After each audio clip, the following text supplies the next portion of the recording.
नमस्कार दोस्तों, पुष्पांजलि अमृतवाणी में आपका हार्दिक स्वागत है। आज मैं आपको नाग पंचमी की कहानी सुनाने जा रही हूँ। नाग पंचमी सावन महीने के शुक्ल पक्ष की पंचमी तिथि के दिन मनाई जाती है। यह दिन नाग देवता को समर्पित है। पौराणिक काल से ही सांपों को देवताओं की तरह पूजा जाता है। भगवान भोलेनाथ के गले में भी नाग देवता लिपटे रहते हैं। धार्मिक मान्यता के अनुसार नाग पंचमी के दिन नाग देवता की आराधना करने से भक्तों को उनका आशीर्वाद प्राप्त होता है और कई अन्य प्रकार के भी शुभ फल प्राप्त होते हैं। नाग पंचमी के दिन आटे में हल्दी मिलाकर नाग बनाएं और उस नाग का पूजन करना चाहिए। सुगंधित पुष्प तथा दूध सर्पों को प्रिय होता है, इसलिए यह वस्तुएं अर्पित करें और व्रत के दिन नाग पंचमी की कहानी सुननी चाहिए। नाग पंचमी को प्रसाद के रूप में भुने हुए जौ और भुने हुए चने वितरित किए जाते हैं। इस दिन नाग पंचमी की कहानी या नाग पंचमी व्रत कथा सुनने से व्रत का पूर्ण फल प्राप्त होता है। तो आइए जानते हैं नाग पंचमी की कहानी। एक सेठ के 7 लड़के थे। सातों विवाहित थे। सबसे छोटे लड़के की पत्नी सुशील और बुद्धिमान थी।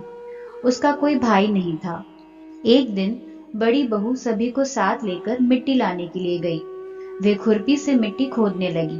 तभी वहां एक सांप निकला, जिसे बड़ी बहू खुरपी से मारने लगी। यह देखकर छोटी बहू ने कहा, इसने हमारा क्या बिगाड़ा है? इस बेचारे निरपराध को मत मारो। यह सुनकर बड़ी बहू ने उसे नहीं मारा। सांप एक तरफ जाकर बैठ गया।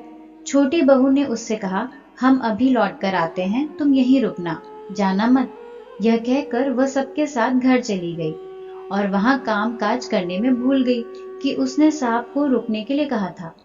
दूसरे दिन याद आने पर वहां गई तो सांप वहीं था। वह बोली, मुझे क्षमा करना भैया, मुझसे भूल हो गई। सांप ने कहा, भैया कहा है तो छोड़ देता हूँ। आज से तू मेरी बहन है, जो इच्छा हो मांग ले। उसने कहा, मेरा कोई भाई नहीं था, मुझे भाई मिल गया।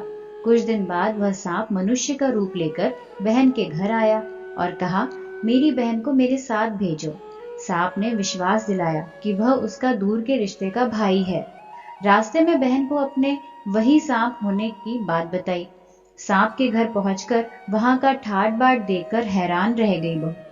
एक दिन सांप की मां ने कहा, मैं एक काम से बाहर जा रही हूँ, तू अपने भाई को दूध पिला देना। उसने दूध दिया। वह गर्म था। सांप का मुंह जल गया। यह देखकर सांप की माता बहुत गुस्सा हुई। सांप ने कहा कि बहन को अब उसके घर भेज देना चाहिए। तब सांप और उसके पिता ने उसे बहुत सा सोना, चांदी, जवाहरात, वस्त्र आदि देकर उसके घर पहुंचा दिया। इतना सारा धन देखकर बड़ी बहू ईर्ष्या से बोली, भाई तो बड़ा धनवान है, तुझे अधिक धन लाना चाहिए था। सांप ने यह सुना तो उसने और भी धन लाकर दिया। सांप ने छोटी बहू को हीरे मणियों का एक अद्भुत हार दिया था। उसकी प्रशंसा उस देश की रानी ने भी सुनी और वह राजा से बोली कि सेठ की छोटी बहू का हार यहाँ आना चाहिए। राजा ने मंत्री को हुक्म दिया कि उससे वह हार लेकर शीघ्र उपस्थित हो। मंत्री ने सेठ जी से जाकर कहा कि महारानी जी छोटी बहू का हार पहनेंगी, वह उससे लेकर मुझे दे दो। सेठ जी ने डर के कारण छोटी बहू से हार मंगाकर दे दिया। छोटी बहू को यह बात बहुत बुरी लगी। उसने अपने भाई को याद किया और आने पर कहा, भैया, रानी ने मेरा हार छीन लिया है। तुम कुछ ऐसा करो कि जब वह हार उसके गले में रहे तब तक के लिए वह सर्प बन जाए और जब वह मुझे लौटा दे तब हीरो और मणियों का हो जाए। सर्प ने ठीक वैसा ही किया। जैसे ही रानी ने हार पहना वैसे ही वह सांप बन गया। यह देखकर रानी चीख पड़ी और रोने लगी। यह देखकर राजा ने सेठ के पास खबर भेजी कि छोटी बहू को तुरंत भेजो। सेठ जी डरते हुए छोटी बहू को साथ लेकर वहां पहुंचे। राजा ने छोटी बहू से पूछा, तूने क्या जादू किया है? मैं तुझे दंड दूंगा। छोटी बहू बोली, राजन क्षमा करें, लेकिन यह हार ऐसा ही है। मेरे गले में हीरे और मणियों का रहता है और दूसरे के गले में सांप बन जाता है। यह सुनकर राजा ने वह सांप बना हार उसे देकर कहा, अभी पहन कर दिखाओ। छोटी बहू ने जैसे ही उसे पहना तो हार हीरे मणियों का हो गया। यह देखकर राजा को उसकी बात का विश्वास हो गया और उसने प्रसन्न होकर उसे बहुत सी मुद्राएं भी पुरस्कार में दी। छोटी बहू अपने हार और धन सहित घर लौट आई। उसके धन को देखकर बड़ी बहू ने ईर्ष्या के कारण उसके पति से कहा, उसकी पत्नी के पास न जाने कहां से इतना धन आया है।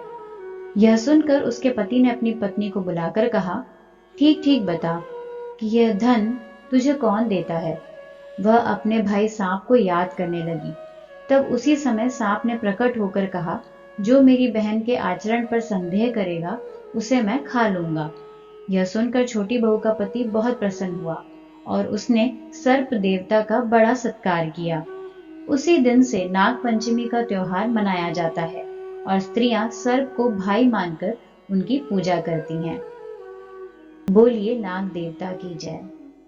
आज की कथा कैसी लगी कमेंट सेक्शन में ज़रूर बताएं। अगर अच्छी लगी हो तो एक लाइक ज़रूर करें। अभी तक हमारे चैनल को सब्सक्राइब नहीं किया है तो लाल कलर के बटन को दबाकर सब्सक्राइब करें। पास ही दिए हुए बेल आइकन को भी दबाएं, जिससे हमारी आने वाली हर वीडियो की नोटिफिकेशन आप तक सबसे पहले आएगी। धन्यवाद।